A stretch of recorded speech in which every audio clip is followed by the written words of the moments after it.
Дэлхийн улс орнуудын соёлын өвийг хадгалж хамгаалах, сулан сурталчлах, түгээн дэлгэрүүлэх нэгдсэн төв байгууллага болох нэгдсэн үндэсний байгууллагын ЮНЕСКОгийн 48 дугаар их хурал бүгд найрамдах Солонгос улсын Бусан хотноо болж өндөрлөлөө. Монгол улсын Чингис хаан үндэсний музейд хэрэгжүүлсэн хүннүүгийн язгууртнуудын булш бунхныг ЮНЕСКОгийн дэлхийн үеийн жагсаалтад бүртгүүлэх ажил өнгөрсөн 2 жилийн хугацаанд үргэлжилсэн юм. Энэ удаагийн ээлжид хуралдаанаар эрдэмтэн судлаач, археологчдын судалгааны ажлын үр дүнд тулгуурласан Монгол улсаас анхны төр тулсын дурсгалыг ЮНЕСКОгийн дэлхийн үеийн жагсаалтад бүртгэх санал хураалтад нийт гишүүн орнуудын олонхын дэмжлэгийг авч чадлаа. Дэлхийн үеийн жагсаалтад Монгол улсын газар нутгаас олдсон Төв аймгийн Борнуур сумын нутаг дахь Ноён уул, Баян цагаан сумын нутаг дахь Чихэртийн зоо, Хинтээ аймгийн Баян адрах сумын нутаг дахь Дуурлаг нарс, Архангай аймгийн нутаг дахь Голомод 1, 2, Ховд аймгийн Манхан сумын нутаг дахь Тахилтын хотхор гэсэн цогц дурсгалуудыг нэгтгэж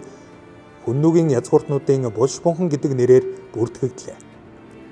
Ийхүү ЮНЕСКОгийн дэлхийн үеийн жагсаалтад хүннүүгийн язгууртны булш бунхан бүртгэгдснээр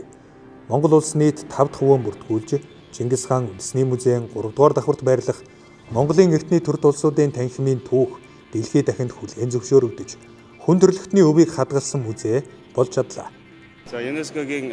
48 дугаар булчуулганаар дэлхийн өвийн жагсаалтанд хүннүүгийн язгууртнуудын булшийг бүртгэлээ. Анхны төр тулсынхаа язгууртнуудын тэр дурсгалт газрыг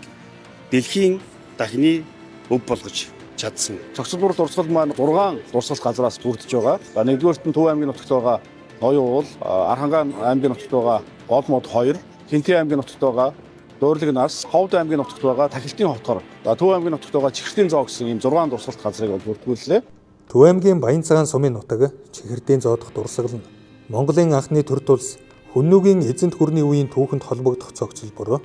Чихэртийн зооны хүннүүгийн язгууртны булш нь зохион байгуулалтын хувьд өвөрмц онцлогтойгоос гадна дурсгалын он цаг хүннүү гүрний хүчрхэг байсан ихэнх шатанд хамаардаг.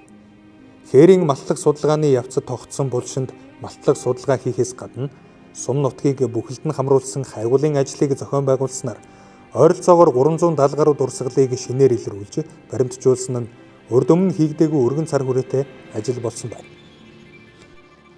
Төв аймгийн Баян цагаан сумын нутаг нь нийслэл Улаанбаатар хотоос 200 км хүрэхгүй ойрхон зайд байрлах хэдий ч археологийн судалгааны ажил 20 дугаар зууны туршид археолог, палеонтолог зэрэг шинжлэх ухааны тодорхой салбарууд тусгаалan судлаагүй бөгөөд 2000 оноос хойш шинжлэх ухааны академиас хайгуул судалгааг бага зэрэг эхлүүлсэн байна.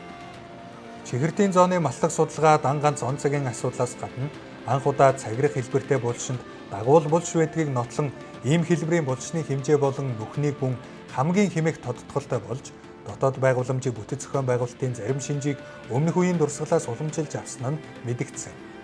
Тэрээр анх удаа хүннүүгийн булшнаас дөрвөн дугуйтай сүүх тэрэгний үлдэгдэл хосоор илэрсэн нь харьцангуй эрт үед холбогдох олдвор зэрэг олон үзүүлэлтээр судлаачдын анхаарлыг татах болжээ. 2016 оноос эхлэн тухайн үеийн шинжлэх ухааны академийн түүх археологийн хүрээлэнгээс бүгд найрамдах Солонгос улсын эрдэмтэн судлаачдтай хамтарсан тус сумын Алтаад багийн нутаг Чихэртийн зоод Монголын анхны төр тулс хүннүүгийн түүхэнд холбогдох цогцлбор булштай газарт малтлаг судалгааг явуулж эхэлсний үр дүнд тус сумаас хүннүүгийн жирийн иргэдийн болон язгууртнуудын цогцлбор булшнууд, шин чулуун зэвсгийн үеийн дурсгалууд, хүрэл зэвсгийн үеийн хэрэг сүр, шоргоолжин булш, дөрвөлжин булш, хүрэл зэвсгийн үеийн хадны дүрслэл, дөргийн үеийн зил чулуу бүхий тахилгын газар, шуун дүрслэл, хашлаг чулуутай тахилгын газар, хөшөө чулуу тахилгын газар, Монголын эзэнт гүрний үеийн булш, тахилгын газар бүхий хүн чулуу зэрэг маш олон тооны дурсгал илэрч олдсон нь тал хээрийн бүсийн сумдаас хамгийн өргөн хүрээнд судалгаа хийгдсэн сумын нэг болоод байна. Чихэртийн зоо дахь хүннүүгийн язгууртны дурсгал нь Монгол нутгаас олдсон хамгийн эртний дурсгал бөгөөд модон шаниугийн үед хамаарч магадгүйг эрдэмтэд судалжээ. Ийхүү тал хээрийн бүсийн анхны төр тулсын дурсгал хүн төрөлхтний өвд газраар бүртгэгдсэн нь анхны тохиолдол болж байна.